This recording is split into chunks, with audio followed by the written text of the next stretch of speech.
Assalamualaikum ya Rasulullah.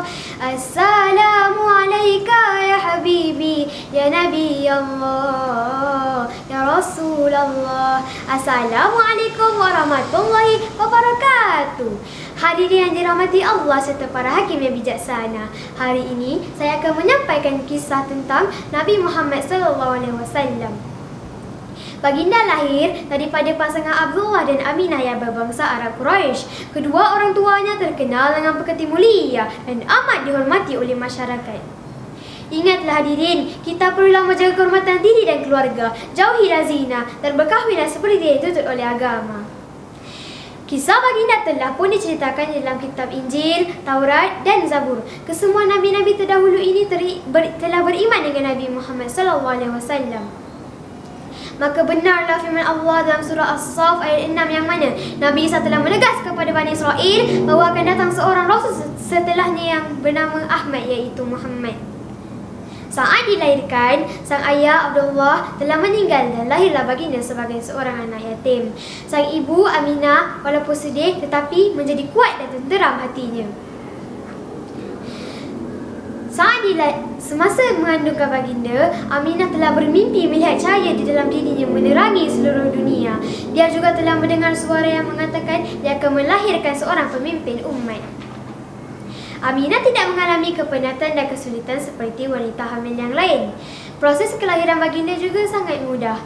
Ketika inilah padamnya api sembahyang Majusi dan retaknya istana Kisra. Seluruh pintu-pintu syurga dibuka, para malaikat dan seluruh makhluk bergembira dan alam menjadi terang disinari cahaya bulan.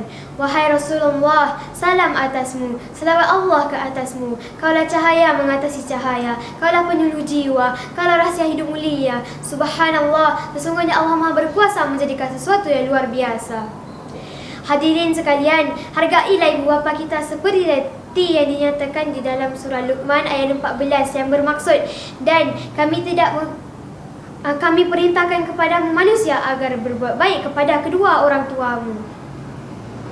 Nabi Muhammad SAW dilahirkan pada hari Isnin, tanggal 12 Rabiul Awal tahun Gajah di kota Mekah. Dinamakan tahun Gajah kerana ada peristiwa besar berlaku beberapa bulan sebelum kelahiran baginda. Raja Yaman yang bernama Abraha telah menyerang kota Mekah dengan membawa tentera bergajah.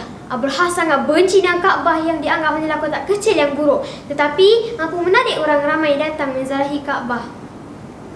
Namun, perancangan Abraha gagal kerana Allah sebagai pemilik Kaabah telah melindungi Baitullah seperti yang diceritakan di dalam surah Al-Fil. Para hadirin yang dirahmati Allah, kita hidup dalam negara yang aman dan damai. Semoga keamanan ini terus kekal.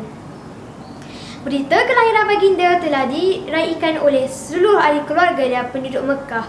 Abdul Muttalib juga sangat gembira atas kelahiran baginda dan mengadakan kenduri akikah menjamu makanan sebagai lambang kesyukuran. Abu Lahab juga memerdekakan hambanya Tuwaibah yang membawa berita kelahiran baginda. Baginda dirahmati dengan kasih sayang walaupun lahir sebagai anak yatim.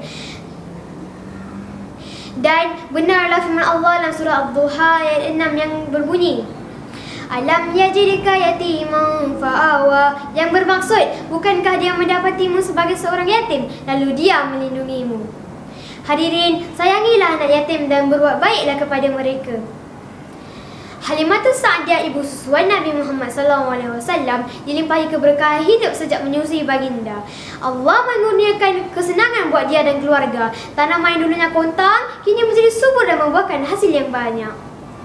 Maka benarlah firman Allah dalam surah Al-Anbiya ayat 107 yang berbunyi, Wa ma arsalnaka illa rahmatan lil alamin, yang bermaksud, dan kami tidak mengutus kaum Muhammad melainkan untuk menjadi rahmat ke seluruh alam.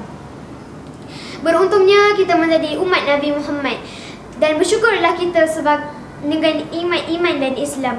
Wahai Rasulullah, engkaulah hadiah terindah buat kami. Memujimu melembutkan jiwa, mencontohimu mendapat hidayah, mencintaimu sangat bermakna, merinduimu menitiskan air mata. Sekian, wabillahi taufik wa hidayah. Wassalamualaikum warahmatullahi wabarakatuh.